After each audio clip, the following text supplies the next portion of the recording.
बिस्मिल्लाहिर्रहमानिर्रहीम। अस्सलामुअलैकुम नाजरीन, मैं हूँ आपकी मेज़बान उज़्मा।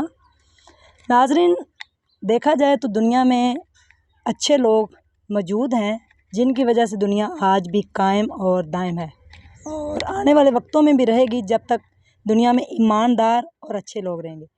मेरे साथ आज एक अंकल मौजूद हैं जो कि ख़ुद भी गरीब हैं, लेकिन इनको कल एक सड़क से गठरी मिली।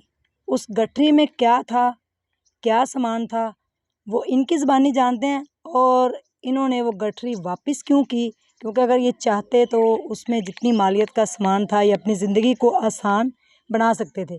इन्होंने फ़ौरी तौर पे उस गठरी को जब खोला, उसके अंदर क्या था वो इनसे जानते हैं और फिर किसको सबसे पहले ख़बर दी। मैं इस टाइम लाहौर से बहुत दूर टोंसा से आगे, ये कौन सा गांव है? बुरानी। ये बुरानी गांव के अंदर, का नवाही इलाका। हाँ जी, वहावा का जो नवाही इलाका है वहाँ बुरहानी गांव के अंदर मौजूद हूँ। मुझे ये आज ही खबर पता चली तो मैंने कहा सबसे पहले मुझे इनका इंटरव्यू करना है कि ईमानदारी की मिसाल इन्होंने जो कायम की है वो कहीं भी नहीं मिलती। अस्सलाम वालेकुम। वालेकुम सलाम। अच्छा अंकल, मुझे ये बताएं कि गठरी आपको कहाँ मिली और उसके अंदर क्या था? मुझे वहोवा से मुस्लिमाबाद बिंडा रोड पे बस्ती बुरानी से थोड़ा आगे जाके मिली है जी। उसमें गठरी जब मिली है तो मैंने सड़क पे पड़ी हुई थी? सड़क की साइड के किनारे पे गिरी हुई मालूम हुई है कि किसी से गिरी है तो हमने उठाई है। अच्छा, जी आप बाइक पे थे?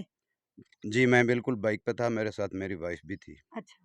तो मैंने अपने बच्चों को बोला है कि ये गठरी उठाओ, किसी की गिरी हुई है, हम्म। किसी मुसाफिर की गिरी है, देखेंगे इसमें क्या चीज़ है। तो हमने उठाई है, उठाकर सीधा घर ले गए। जब घर ले गए तो उसको खोला है, तो सबसे पहले उसमें से वो कपड़े निकले हैं, कुछ सिले हुए थे, कुछ बगैर सिले हुए। अच्छा।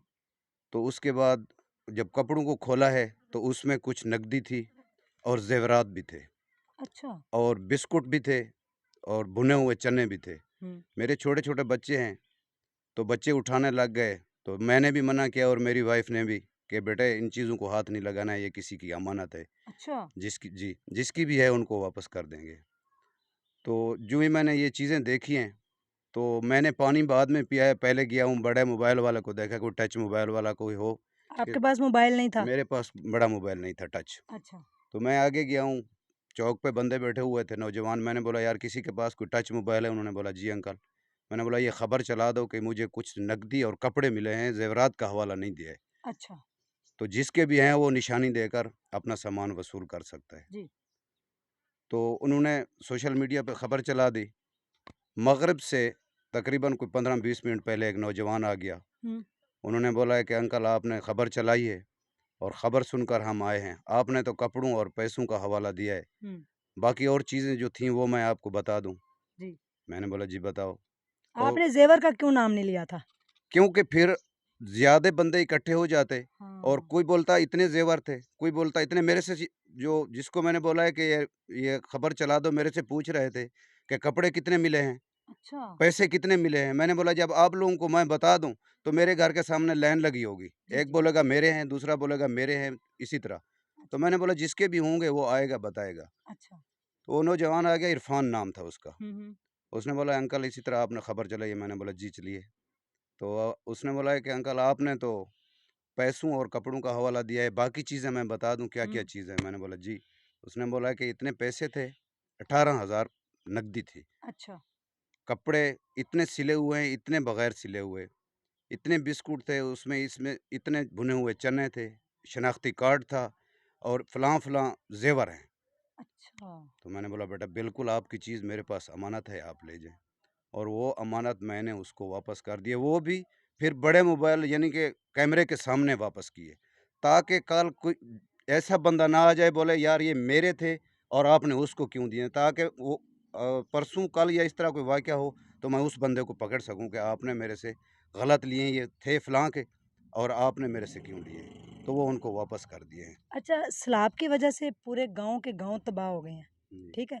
खाने को लोगों के पास राशन नहीं है, पीने के लिए पानी नहीं है, चारों तरफ देखा जाए तो गांव जो ये 15 से 20 साल अब पीछे जा चुके हैं, जो जी। आलम हुआ। ऐसे में आपने ये नहीं सोचा कि किसी को क्या पता है, गठरी आपने उठाई तो अगर उसमें 4 लाख का या इतनी तो मालियत का सामान था जो आपने बताया, तो अगर आप वो रख लेते तो आपकी ज़िंदगी थोड़ी आसान हो सकती थी। हाँ, बिल्कुल। शुक्र है उस पाक ज़ात का कि जिसने मुझे हिम्मत दी और मैं शैतान पे गालिब आ गया। शैतान मुझ पे गालिब नहीं आया, मैं शैतान पे गालिब आ गया। मेरे बच्चे तो खुश हो के खा लेते, जिसका सामान था उसके बच्चे तो रो रहे थे। खुदा करे उसकी बीवी के थे, खुदा करे उसकी बच्ची के थे, खुदा करे उसकी बहन के थे, जिसके भी थे, ज़ेवरात थे, पैसे थे। सैलाब की ये हालत है कि एक-एक रुपए को बंदा तरस रहा है जी। और 18,000 नकदी और इतने ज़ेवरात जिस घर के भी थे, जिसके भी थे, मैं उसको नहीं सिर्फ़ नाम से जानता हूँ कि इरफ़ान नाम का लड़का वो मेरे कौन पास। से गाँव के रहने वाला है? वो था बस्ती गंजे वाली।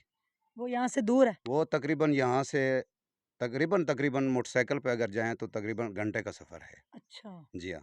तो वहाँ से वो वीडियो देख के आपके पास आया है? उसके रिश्तेदार हैं यहाँ पे आगे बिंडा है, बिंडे से उस तरफ वो उनके रिश्तेदार हैं यानी उनके कोई करीबी रिश्तेदार थे। उनके पास वो लड़का आया था तो उसको जब मिली है ना खबर, तो वो पहुँच गया फिर ये उन्होंने ले बच्ची लिया। की शादी का सामान था दुल्हन का लगता है। तकरीबन इसी तरह ही होगा, अल्लाह पाक कमी-बेशी माफ़ करे, जी। तो इसी तरह ही था। तो मैंने बोला है अल्लाह पाक देने वाला है, पहले भी वो दे रहा है, अभी भी वो देगा इंशाअल्लाह, जब तक ज़िंदा हैं वो देगा। ये गरीब का सामान खाकर कब तक मैं अमीर हो जाऊँगा, कितना अमीर जी। हो जाऊँगा। तो मैंने बोला बेटा इसको किसी चीज़ को हाथ नहीं लगाना, ये अमानत है। शुक्र अल्हम्दुलिल्लाह अल्लाह पाक ने मुझे वो अमानत देने के लिए चने, हिम्मत दी। बिस्किट हर चीज़ आपने वापस की। मैं बोलता हूँ कि उसमें एक देसी घी का डब्बा था, वो ऐसे प्रेस हुआ था। अच्छा। जब मेरे बच्चों ने उठाया है तो सिर्फ़ घी जो हाथों को लगा है वो अल्लाह पाक माफ़ करे। डब्बा उठाने के लिए घी जो हाथों को लगा है वो अल्लाह पाक माफ़ करे। बाकी एक चीज़ भी उसको हमने टच भी नहीं किया। जिस तरह था बस उसी तरह उसको बाँध के रख दिया, वो वापस कर दिया। जी नाज़रीन, ऐसी ईमानदारी की मिसाल बहुत कम मिलती है। जैसा कि मैंने पहले एक वीडियो बनाई थी कि एक इमाम मस्जिद को से मुअज़्ज़िन था मस्जिद का और उसको सफाई करते हुए एक शापर मिला था और उसमें 18 लाख रुपए थे और मेरे ख़्याल में कोई उसमें 25 तोले ज़ेवर था तो उसने भी वापस कर दिया था और वो भी यहाँ मुल्तान के कहीं रहायशी हैं और बहुत गरीब सा बंदा, उसकी सिर्फ़ मेरे ख़्याल में कोई 12 से 13,000 रुपए तनख़्वाह थी। तो ईमानदारी की ये बड़ी-बड़ी मिसालें जो लोग कायम करते हैं ना, इससे फिर बंदे का ईमान ताज़ा होता है कि दुनिया आज कायम इन लोगों की वजह से है। और अल्लाह ताला ने कहा है कि जो गरीब होंगे वो जन्नत में 500 साल पहले जाएँगे, दूसरे लोगों की निस्बत। तो अंकल जी, आपको इनाम तो बहुत कम है ये आपके ईमान के आगे, लेकिन ये 5,000 रुपए आप रखें, जो आपने ये ईमानदारी की मिसाल कायम की है, उसके लिए अपने बच्चों के लिए आप कोई चीज़ लीजिएगा। तो मैं आपको सैल्यूट पेश करती हूँ और आपने जो ईमानदारी का मुज़ाहिरा किया और अपने बच्चों को ये चीज़ सिखाई है, क्योंकि छोटे बच्चों ने ये जब देखा इन्होंने कहा कि ये अमानत है, इसको हाथ नहीं लगाना। तो उनके दिल में एक बात, ज़हन में इन्होंने वेट उनको कर दिया है कि ज़िंदगी में कभी भी आपको चीज़ सड़क से कहीं से भी मिले, तो आपकी वो नहीं है, वो किसी की अमानत है।